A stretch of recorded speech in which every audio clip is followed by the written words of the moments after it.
So I'll say that number one, in my mind, repealing the camping ordinance doesn't help us put homeless individuals in a better situation. I believe it's going to take a multitude. Just let's listen to each other. I believe it's going to take a multitude of solutions. It's going to bring a lot of individuals coming together and figuring out those solutions. So, if we repeal the camping ordinance, what is our plan? What are we doing? What are we investing in? I thought it was incredible, and Lisa Calderon and I talked about a community investment fund, which I said that's a plan. And the community investment fund would be a group of individuals who would say, hey, we are the individuals who we own that people are sleeping outside. We think it's unjust, and we want to begin working with those individuals.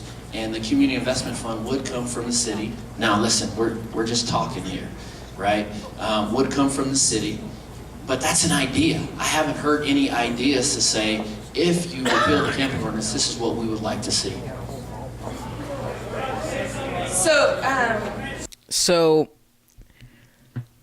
I know that was kind of a long clip, and I have a lot to say about it. Not sure if I'm going to remember everything, because it makes me angry. You were just told that 8 people may have possibly died because of this camping ban due to hypothermia. And literally the next thing you say is in defense of it.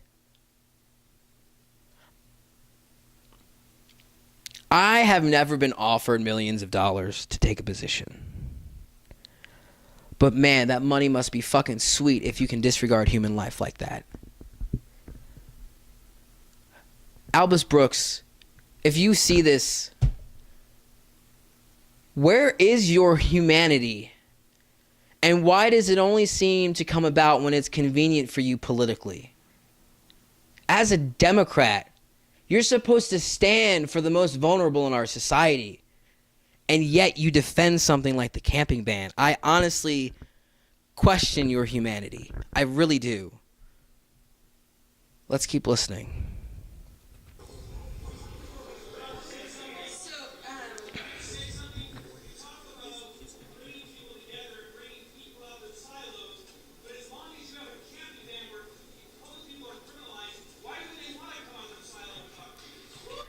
So, this is Travis Smith, who is with Impact Locally. You can contact him at travis@impactlocally.org if you would like to know more about what you can do in Denver to help homeless people. I love that he's willing to call out Brooks. How do you expect respect from people you have disrespected for so long, so bluntly, without any conscience? Interfaith Alliance Minister Amanda Henderson goes on to call him out on it as well. Let's keep listening. Say something, you talk about bringing people together and bringing people out of the silos, but as long as you have a camping ban where homeless people are criminalized, why would they want to come out of their silo and talk to you? So, this is Travis Smith, who is with Impact Locally. You can contact him at travis@impactlocally.org if you would like to know more about what you can do in Denver to help homeless people. I love that he's willing to call out Brooks. How do you expect respect from people you have disrespected for so long, so bluntly, without any conscience? Interfaith Alliance Minister Amanda Henderson goes on to call him out on it as well. Let's keep listening. We have been coming to the table, if I can answer that real quickly and just respond to the efforts that have been happening. So there are many people who've been coming together to advocate at multiple levels, and we are calling for solutions. So our two goals of this Alternative Solutions Advocacy Project are, one, to end the camping ban, and two, to call for alternative solutions, and we are giving ideas toward that. I would respond to say that the camping ban, repealing the camping ban, what would be the purpose? It would be to heal our community, one, and another, I think I'm a pragmatist in many ways, and all of the evidence is showing that it doesn't work. And that it costs us a lot of money. So I think that it's very much counter to both working and causing division. I also am hearing from service providers that it makes it more difficult to find people, that people are more tired, scared. It's really truly impacting people's lives. And so that is step one. And as far as calling for alternative solutions, we did have a meeting. We've been meeting with council people every week.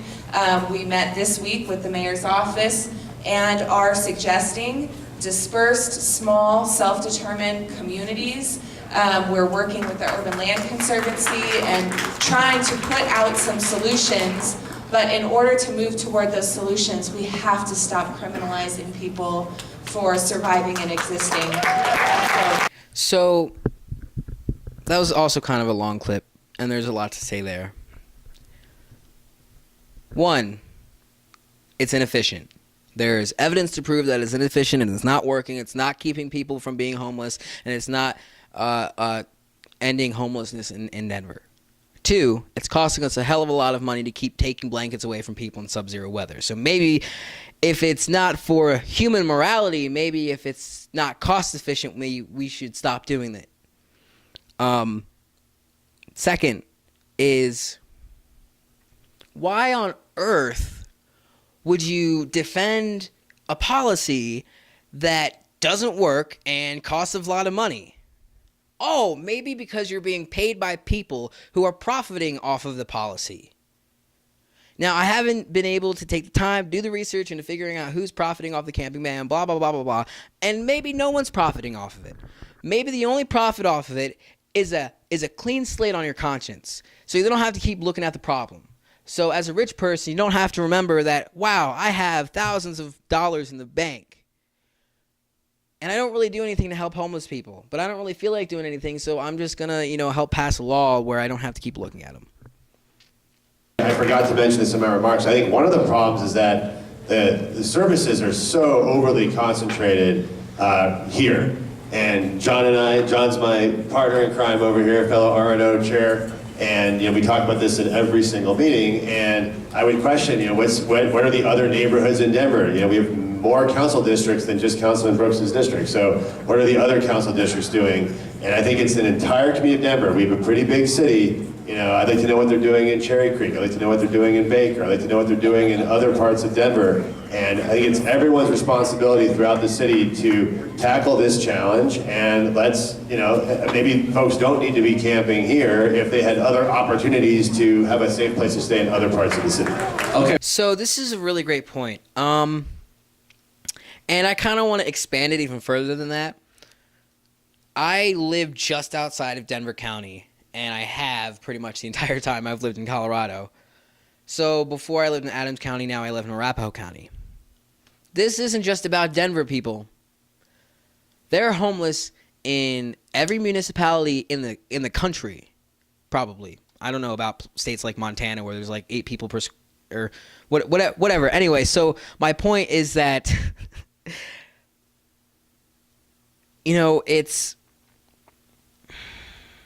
and I don't want to make this point for her, but one thing is that we have a concentration of people in Denver because that's where the services are. Hayden makes this point later that we need to, make it a difference in our communities. I myself need to make a difference in Englewood, Colorado. I shouldn't be sending my Englewood homeless to Denver to be taken care of, because that's displacement that concentrates the poverty and the homelessness in Denver, which makes the problem worse.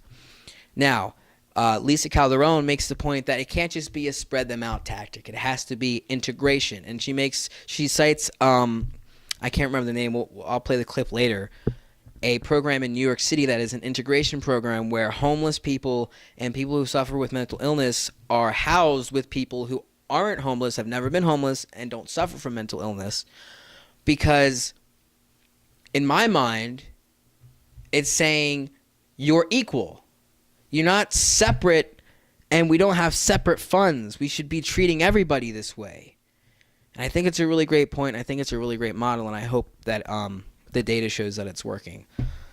Let's move on. I believe Ray is going to speak next.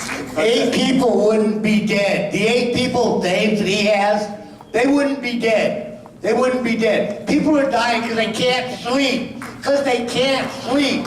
They don't get sleep. Then they complain about mental health. I haven't slept. I'm going to end up crazy. And then this one's going to want to put me in a hospital. It's not fair. It's not fair. It doesn't work. You're killing people.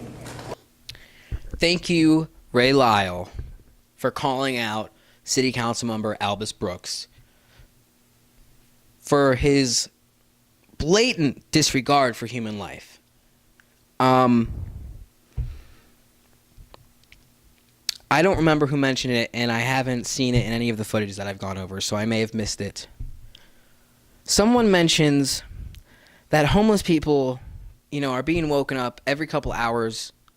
They're told to be moved, having their stuff confiscated. And someone sent me a video earlier on Facebook that was about psychological warfare tactics in Standing Rock by constant surveillance and constant noise while they're trying to sleep. I think we need to recognize the connection here, people. The camping ban is psychological warfare on the homeless. I know that sounds extreme, but what else is it?